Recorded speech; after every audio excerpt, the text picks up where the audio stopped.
Halo guys, kembali lagi di Ayo Bicara. Bicaralah sebelum bicara itu dilarang.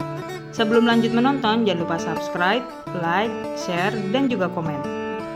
Assalamualaikum warahmatullahi wabarakatuh, dan salam sejahtera bagi kita semua. Oke guys, kalian inget nggak sama sosok Wawan Kurniawan, Ketua RT di Kecamatan Raja Basajaya, Lampung yang membubarkan umat Kristiani yang sedang beribadah? Kali ini muncul pemberitaan setelah Wawan ditetapkan sebagai tersangka dengan tuduhan pasal penistaan agama. Tapi guys, yang akan saya bahas kali ini adalah pernyataan dari Egy Sujana yang menyatakan bahwa Wawan tidak bersalah, dan Egy Sujana juga menyuarakan untuk dibebaskannya Wawan. Nah, sekarang kita lihat dulu video pernyataan dari Egy Sujana. Bismillahirrahmanirrahim. Assalamualaikum warahmatullahi wabarakatuh. Waalaikumsalam warahmatullahi wabarakatuh. Takbir. Allahu Akbar. Saudara-saudara, Egy Sujana Channel, cerdas, berani, militan. Insyaallah la haula wala quwata illa billah. Saudara-saudara, kami dapat berita dari Lampung,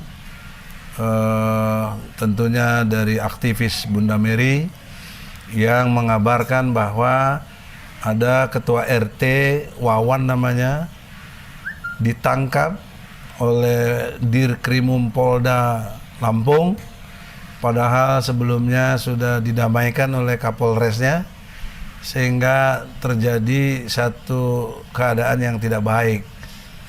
Persoalannya sederhana. Wawan sebagai aparatur pemerintah paling bawah tingkat RT itu taat azas untuk melarang kegiatan yang tanpa ada izin. Nah, ini di satu kawasan gudang yang informasi ke saya dipakai buat kebaktian atau peribadatan untuk non-muslim. Tentu sebagai ketua RT di wilayah itu mempertanyakan izinnya, karena udah mulai dari 2016 sudah larang. Dan kini terulang lagi di 2023, tentu menghentikan itu adalah peristiwa hukum yang dibenarkan karena dia aparatur pemerintah tingkat paling rendah di RT RW-nya. Nah, pertanyaan seriusnya, mengapa dia sampai ditangkap? Ya, karena menurut isu Dirkrimumnya punya keberpihakan keagamaan dengan yang ada melakukan kegiatan.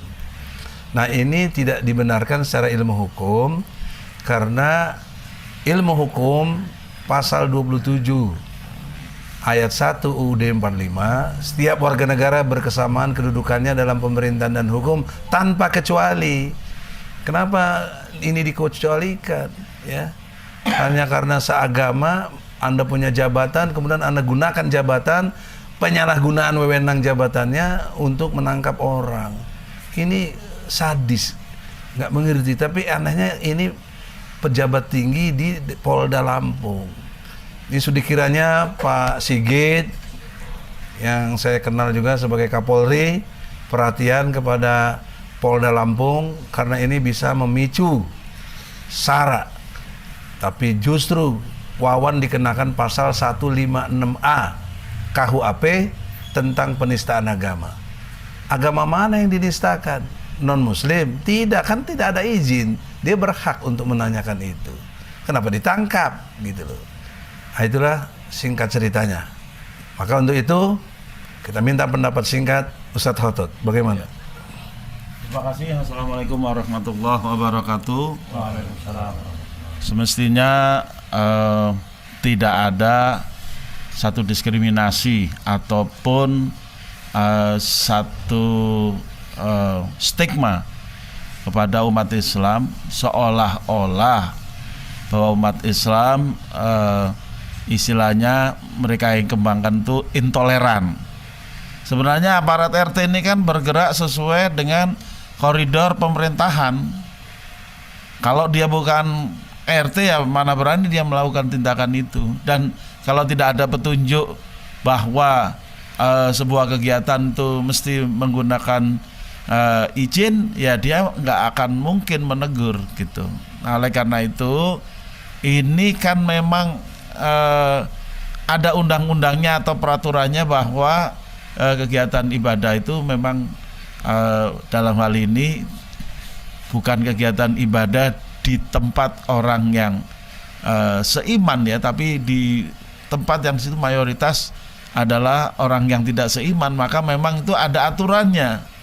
Nah, kalau sudah ada aturannya ya harus ditaati ya. Oleh karena itu dalam hal ini pihak Polri yang belakangan ini banyak ketimpa musibah, jangan ditambah lagi dengan musibah Lampung ini, karena ini pertentangan agama ya. Ya, apalagi ini bisa memicu pertentangan agama. Ini akan dampaknya bisa jauh lebih serius daripada yang kemarin-kemarin begitu ya. Jadi ini yang saya sarankan pihak Kapolri segera menyelidiki masalah dan mengambil tindakan yang tepat ya. Adapun untuk umat Islam kami menyarankan untuk menahan diri ya, jangan sampai terpicu, terprovokasi oleh hal-hal yang nanti membuat umat Islam rugi sendiri. Terima kasih. Assalamualaikum warahmatullahi wabarakatuh. Selanjutnya memimpin bidang kerohanian di Kemenhan yang kita dengar Buya Asmin. Singkat cerita, masalah begini gimana ngatasinya? Assalamualaikum warahmatullahi wabarakatuh. Kolonelnya jangan lupa, MUI-nya juga. Alhamdulillah wa syukurillah, mendengar berita tadi sungguh mengharukan. Kita sebetulnya sudah tahu bahwa mendirikan rumah peribadatan itu sudah keputusan 3 menteri. Artinya ada izin setempat. Sedangkan RT menanyakan soal izin itu, berarti dia tidak pernah dimintakan izin lingkungan itu. Tapi terjadi, Pak RT-nya malah yang ditangkap. Ini supaya penegak hukum tentu mengulang lagi, melihat lagi penetapannya.